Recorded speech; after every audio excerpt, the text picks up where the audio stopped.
ఎక్కడో ఉంది, ఎక్కడో బాగా జరుగుతుందని మళ్ళీ మనం మన ఇక్కడ ఉన్న దాన్ని ఇంకొకరికి మనసు మార్చుకుంటాం.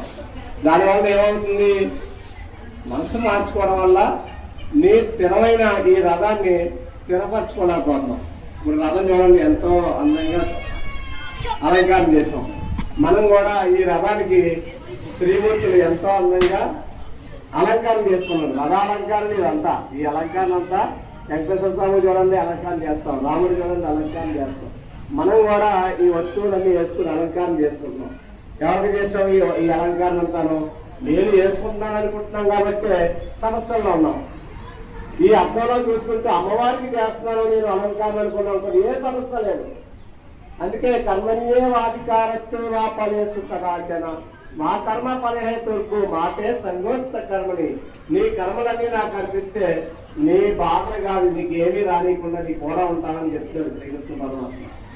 కానీ మనం ఏ పని చేసినా ఆ రాముని అలాగే కృష్ణుడిని దర్శనం చేస్తే ఏ రకమైన బాధలు రావు. కానీ మనం ఏంటంటే ఇప్పుడు అంతా ఈటుమయమైంది. ఎక్కడో మేలు ఏదో జరుగుతుందనగానే అక్కడ పారిపోతున్నారు.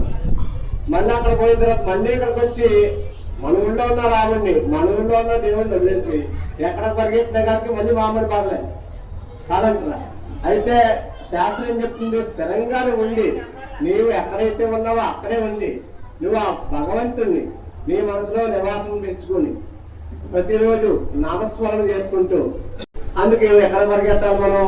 ఎన్నెన్ని తిరిగినా తిరిగి వాళ్ళందరికీ తిరిగితే తిప్పలో కూర్చుంటే గొప్పలంట. అంటే ఏంటి? తిరిగితే మనం అన్ని కష్టాలు పడుతూ ఉంటాం. అదే కూర్చున్నాం అనుకోండి, రాముడి దగ్గరికి వచ్చాం, మనం ఏం చేస్తాం?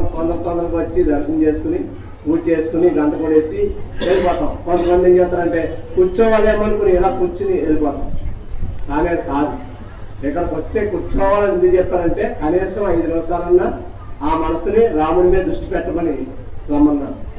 కానీ మనం ఏం చేస్తామంటే తొందరగా రాము, అప్పటికి ఎప్పుడో లేటుగా నిలుస్తాం. ఇప్పుడు అంతా కూడా లేట్ అంతా లేటుగా వేసి తొందరగా వచ్చేస్తాం. తొందరగా బండి ప్రయాణం, తొందరగా ఎక్కడికి వెళ్ళాలన్నా అన్ని తొందరగా ఉంది కాబట్టి సమస్యల్లో పడిపోతాం. అందుగురించి ముందు ఏ రోజు పని ఆ రోజే ఎవరైతే చేసుకుంటారో, ఏ రోజు పని వాళ్ళు చేస్తారో వాళ్ళకి దైవానుగ్రహం పూర్తిగా ఉంటుంది. ఏముంటుంది? ఏ రోజు పని అప్పుడు ఆ రోజు చేయాలి. ఈ ఏళ్ళ ఏమనుకున్నామో ఆ రోజే చెయ్యాలి. వాయిదా వేసి వాళ్ళందరికీ మాయ అనే శక్తి కూడా ఉండి అది నడిపిస్తూ ఉంటుంది, మాయలో తోసేస్తూ ఉంటుంది. అందుకే సమస్యలు. ఇవాళ నుంచి ఏం చేయాలి? ఏ రోజు అనుకునే పని ఆ రోజు ఎక్కడ సామానం అక్కడే పెట్టుకోవాలి. అప్పుడు దువ్వన్న ఉందనుకోండి, దువ్వుకున్నాం, ఎక్కడ పెడతాం? ఎక్కడ పెట్టేస్తాం. కానీ దాన్ని ఎత్తుకోవడం కోసం ఒక 5 నిమిషాలు 2 నిమిషాలు టైం మాత్రం పడదంటారా? ఇక్కడ చాలా మంది పెట్టుకున్న వస్తువు తెలియదు ఎక్కడ పెట్టామో. మన ఇంట్లోనే ఉంటుంది, మన పక్కన ఉంటుంది. కానీ దాన్ని ఎత్తుకోవడానికి కాబట్టి అలవాటు చేసుకోవాలి. వ్యాపార వస్తువు నా వస్తువులు ఏంటో నాకు తెలుసు కాబట్టి నా వస్తువు నేనే వాడుకోవాలి, నేనే సక్రమంగా పెట్టుకోవాలి. వాళ్ళకే భగవంతుని అనుగ్రహం ఉంటుంది. సంచలనంతో ఉన్న వాళ్ళకి భగవంతుని అనుగ్రహం ఎందుకు ఉండదంటే ఒకసారి ఇక్కడ మనసు ఉంటుంది, ఒకసారి ఇంకో చోట మనసు ఉంటుంది, ఇంకోసారి ఇంకో చోట ఉంటుంది. మనసు ఎప్పుడైతే పరిగెత్తిందో వాళ్ళకి మాయ పట్టుకుంటుంది.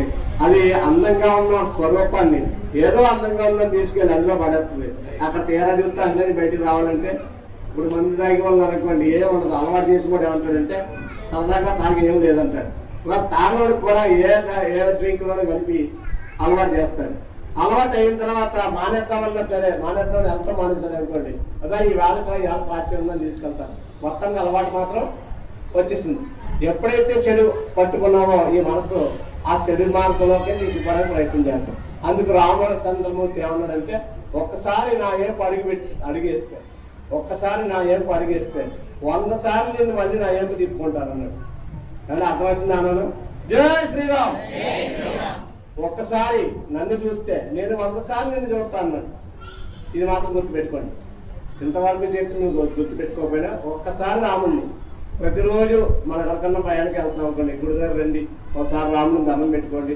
అలా చాలా మంది పడిమే పోతే నమస్కారం అని మీరు పోతుంటారు. చాలా తప్పని చేయవలసిన పని చేయలేదు. ఎందుకు చేయలేదు? అక్కడ మనం క్షణం ఆగేమనుకోండి, ఆ కాలంలో జరిగేది జరగకుండా మాకు కానీ అక్కడ యాక్సిడెంట్ జరగకుండా మాందా జరుగుద్ది, కానీ ఆడు ఏ చెట్టులో ఏ పట్టులో ఇంకో దాన్ని కుదురుతాడు. కానీ ఆ టైంలో మనం వెళ్ళాం కాబట్టి ఏమైంది, అది వచ్చుకుంటుంది. అందుకు పెద్దలు ఏం చెప్తారు, ఇంట్లోకి బయలుదేరేటప్పుడు తుమ్మారనుకోండి ఆగమంటారు. కానీ ఇది మౌనత్వం కాదు, ఎవరన్నా ఎదురొచ్చారనుకోండి ఆగమంటారు. అందుకే ఏం చెప్పారు, చాలా మంది మనం ఈ కాలంలో ఏం చేస్తామంటే మనకి ఏదైనా దెబ్బ తగ్గింది అనుకోండి, ఒక రాయ పుచ్చుకోండి తగ్గింది అనుకోండి, ఇవాళ ఎవరి మొక్కం చూసి ఏమనుకున్నాం అంటారు చాలా మంది. అంటే ఎవరి మొక్కం చూస్తాం, మనం చూస్తే మన ఇంట్లో నిలిచినట్లే పిల్లల మొక్కమో మన మొక్కమో భార్య మొక్కమో భర్త మొక్కమో చూస్తాం. కాబట్టి ఎవరు నిందించుకుంటున్నాం, మనమే నిందించుకుంటాం. కాబట్టి ఏం చెప్పారు, ఫస్ట్ చేతులు రెండు చూడమన్నారు. అరిచేతులు చూసుకుని నీ మనసులో రామనామం, శ్రీరామ రామ రామేతి రమే రమే మనోరమే శాస్త్రనామ తత్తుల్యం, రామనామం వరానమే అని మనం ఎలా అయితే అనుకుంటామో అలా రామనామం కానీ మీకు నచ్చిన ఏదన్నా నామం కానీ లెగిసిన వెంటనే చేయాలి. ఈ ఆడ ఏం చేస్తున్నారు, లెగిసిన వెంటనే ఏం చేస్తున్నారు, అవి చెల్ల తీసి ఆయన వీడియో పెడుతున్నారు, చెల్ల తీసి అట్నే చూస్తున్నాం. కాబట్టి ఏమవుతుంది, చెల్లలో వైరస్ వస్తుంది, మనకు తెలియకుండా మన కళ్ళు పాడవుతాయి. ఆ అబ్బాయి కళ్ళడం నాకు కళ్ళు లేదు, ఆ అబ్బాయి నానే చెల్లుతున్నాడు. కారణం ఏంటి, చెల్లలో వైరస్ ఉంది. దాన్ని ఎందుకు వాడాలో అందుకే వాడాలి. భగవంతుడు మనకు అన్ని సౌకర్యాలు ఇచ్చాడండి, ఇవాళ అన్ని ఇచ్చాడు. అంటే ఏమనుకుంటారా, మా చిన్నప్పుడు పని చేద్దామంటే పని లేదు, మేము చిన్నప్పుడు పని చేద్దామంటే పని లేదు. అంటే ఈవేళ పని చేయకుండానే గడిచిపోతుంది. కారణం ఏంటి చెప్పండి, మనకు భగవంతుడు మీకు సుఖ సౌఖ్యాలు అన్ని ఇచ్చింది. ఉదయం మొదలు పెడితే అండి పొలంతో పొలం వంట, మధ్యాహ్నం దాకా వంట చేస్తారు ఉండేవారు తల్లులు. మళ్ళీ అనంతరం కలుగుతూ ఉండేవారు సాయంత్రం 4 గంటల దాకా.